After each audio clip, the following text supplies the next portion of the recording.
Greetings, friends. Brickey here, high atop Disneyland, while the park is crowded and everybody's running around trying to find a place to reboot before nightfall comes so they can do that second shift of magic. What do you say, you and I, we go on a vibe check and go around the park and see what we can find on a busy summer evening. Let's do it. You excited? I am. Let's go. Below us, the walkways are covered with folks moving around, trying to find that next destination. All the tables are full, all the lines are queued up.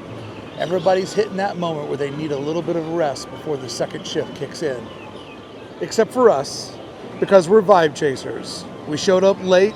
We don't care about all the regular things. We just care about chasing that sweet, sweet Disneyland vibe. Make sure you subscribe to the channel if you enjoy going on these quests.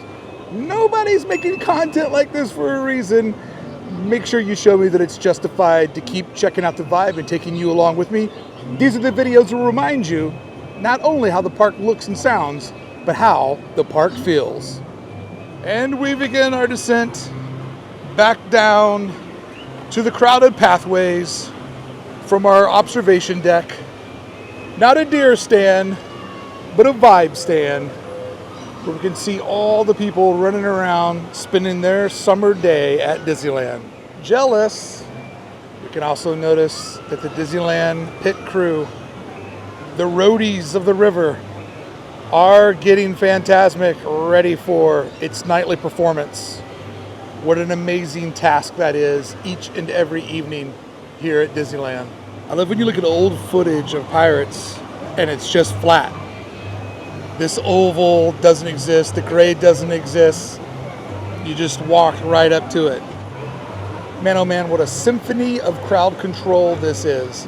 Everybody playing their instrument.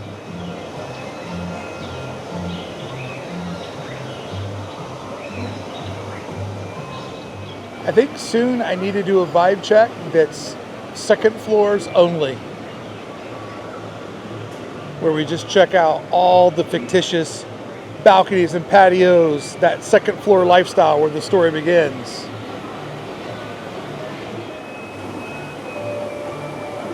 Walk-through attractions have a special kind of magic. The fact that you can go at your own pace, discover the way you want to, there's a magic to it. Go up the exit if that's what you feel like. There's no rules on a walkthrough. Do it however you want to do it. It's perfect. It's up to you to explore it.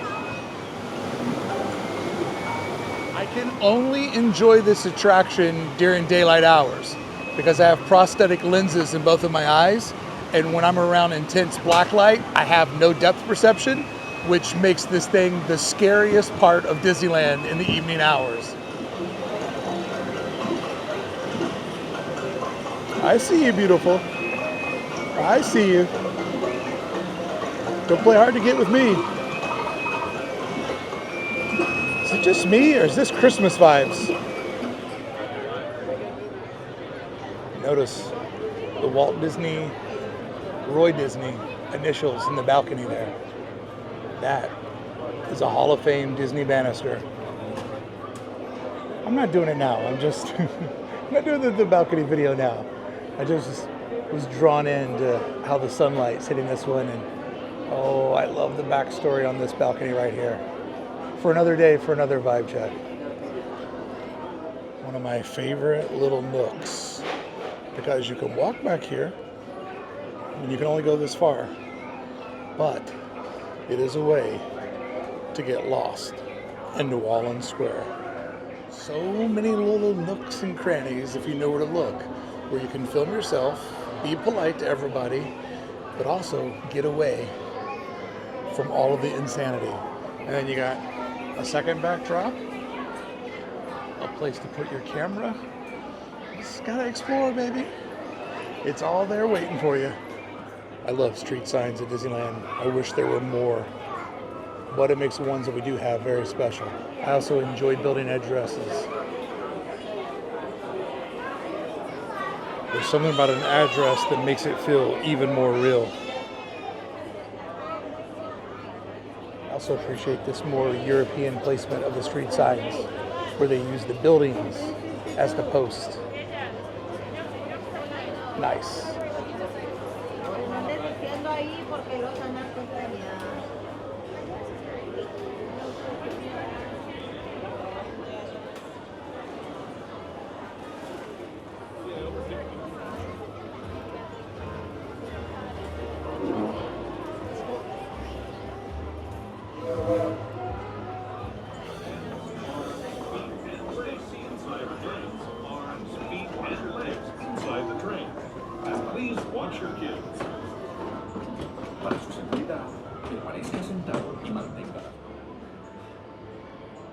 Another nice little quiet nook full of details.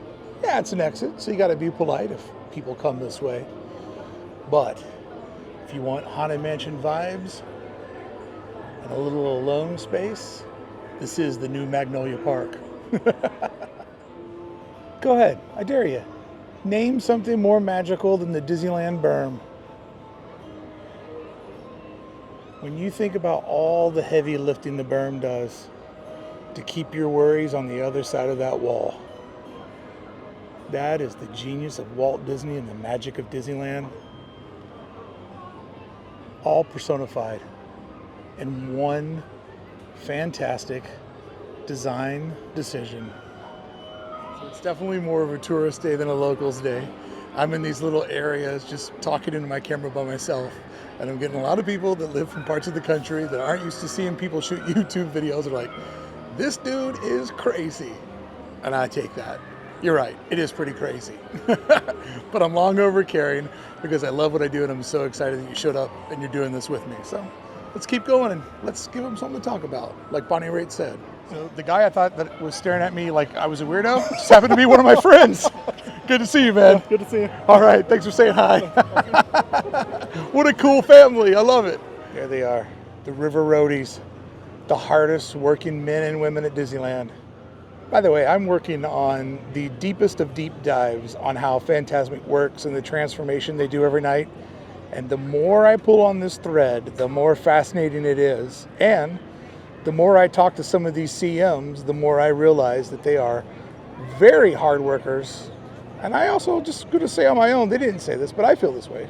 Very underappreciated. Oh, look who's backing out. Sailing ship Columbia backing out.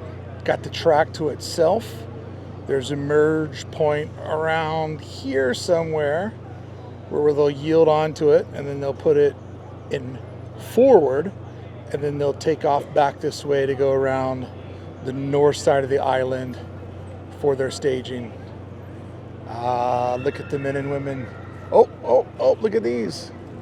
Little pre-look at Peter Pan and Captain Hook.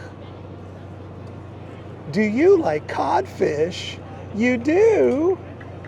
So cool that this magic trick happens literally right in front of your eyes. Like, this isn't backstage. This isn't Fantasmic in captivity. Yeah, I'm talking to you, Disney Hollywood Studios. This just happens every night. Lady Columbia moonwalking across the rivers of America, getting ready to sneak up on everybody and surprise them when that cannonball goes off. And suddenly you realize that once again, in front of 10 to 20,000 people, Disneyland did the impossible and snuck a giant pirate ship right in front of you.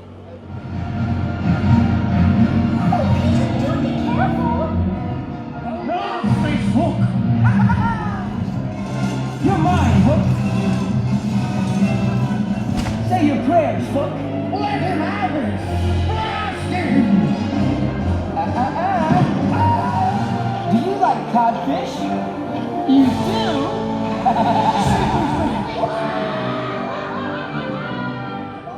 Nothing symbolizes the creative problem solving at Disneyland more than Fantasmic getting set up every night. And the berm. The berm and Fantasmic. There you go. There's your 1 and 2 creative problem solving magic tricks. The Columbia is right at the merge point where it'll be fully loaded on the track that goes around. And here in a second, the captain will go from reverse into forward motion. And just like that, she's off. Now the raft is one of the only actual real boats at Disneyland. The raft and the canoes are the two real boats, and then the big boats are the real fake boats. And then here's a gentleman down here hitting the control switches. It's cool to see one of the rafts come into dock here to grab cast members. You know what? I made a mistake, friends. They're going to reverse the Columbia all the way around the island because the Columbia has to go before the Mark Twain. So therefore, the Mark Twain's already done its back lap, and they're going to just park the Columbia right in front of it.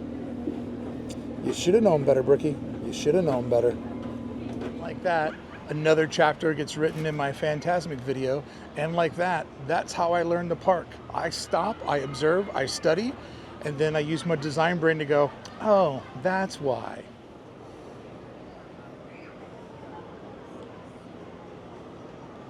They recently took an enormous amount of brush out of this little peninsula here. It is way more visible. And speaking of visible, look at this, the artillery boats. Amazing. So these are the little boats that they have loaded up, and they will pull these out and they'll place them way over there in all their different little anchored in spots. And that is the pyro that will, yeah, got to keep your hand on the logs, kids. Yeah, these little dads get parked over in their designated areas, and that's where the pyro comes from. And then if we look over here, we can also see there? See the top of the flower petals? All staged over there, ready to go with the scrim blocking it out. You can also see they've already got the pyro ready to go up there that shoots off behind Mickey for the grand finale. You can complain all you want, but there's nothing better than watching people make this drop, regardless of what the theme is. Actually, the only thing better is this spot, hanging out at the return, where the family and friends recap the adventure they just went on. Love it. They were quiet. Here's one of the fire boats that they'll put in position. Here's the backstage of the crew waiting to go out. So fascinating how they put this together every night. And another raft getting ready for staging. I believe this one takes cast members over to the island so they can get prepared. But man, it's just such an amazing operation. All right, I know this shot was in the last video, and I don't want these to be repetitive, but it's just this spot right here, right? This is just the ultimate vibe check of like, you get lost from all the chaos. It's the bend in the river where the sound goes away, the crowd starts to break. It's one of my favorite spots. I have to just compulsively stop here and just lean on this rail for a bit. And if the train would go by right now, that would be true magic. You can see the sun still fighting like a child that doesn't want to go to bed, trying to stay up. But eventually we all have to retire.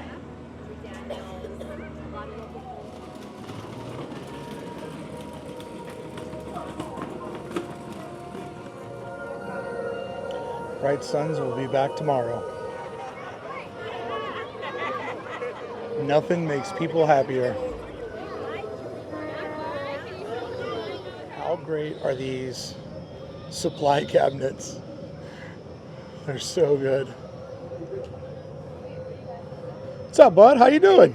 By the way, I'm always gonna walk to Galaxy's Edge. Come on. I'm an artist. I'm a designer. Of course it's my favorite. You have to walk with him. Just visiting. I think he asked you a question. Your cards close. He's talking to you. Strategy. Of course. Here, beside me.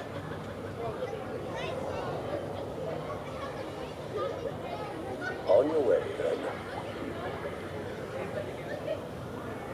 You have a documentarian behind you. They're looking for you, Mos Eisley. I think they're looking for you. The cantina. You made an impression. Farewell. Farewell. As a kid who sent away to get Boba Fett, every time I see him, it's magical. That's one of those characters that was just like, I remember playing with that action figure, the 3 3/4. I remember eventually I got the 12-inch version of him, or was it 18 inches? No, Shogun Warriors. I don't know, the Barbie size one. And I remember my sister would try to hijack it and play with her Barbies. I'm like, oh, no, Carrie, we're not playing that game. Boba Fett does not hang out with chicks. But now I know he probably hangs out with a lot of chicks. Right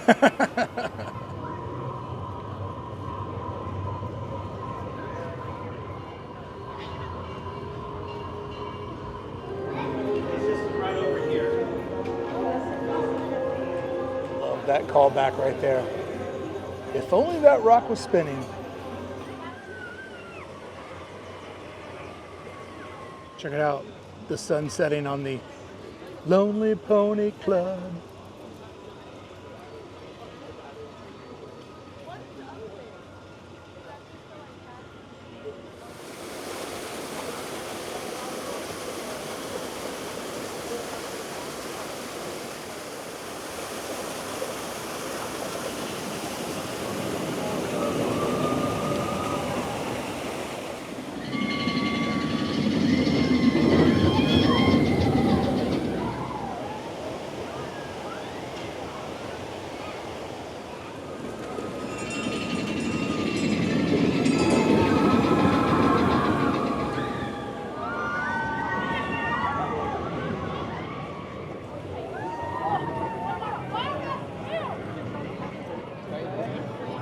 They will attack you.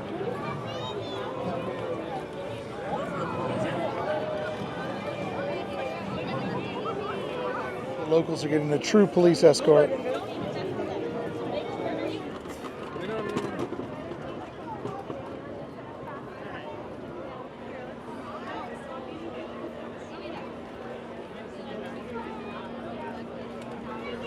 Hey, Brickey.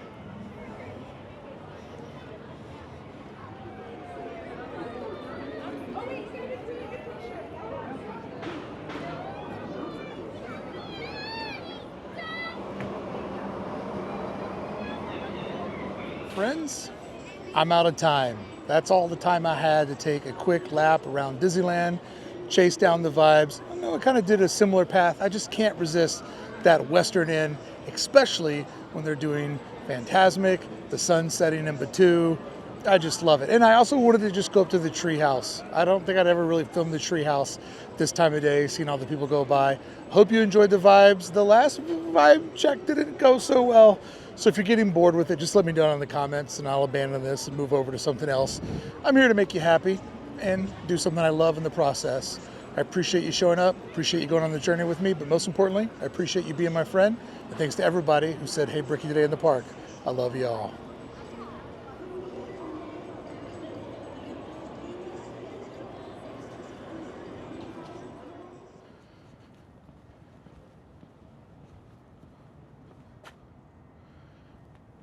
What are you guys doing here? Did you want me to say, will I be here tomorrow?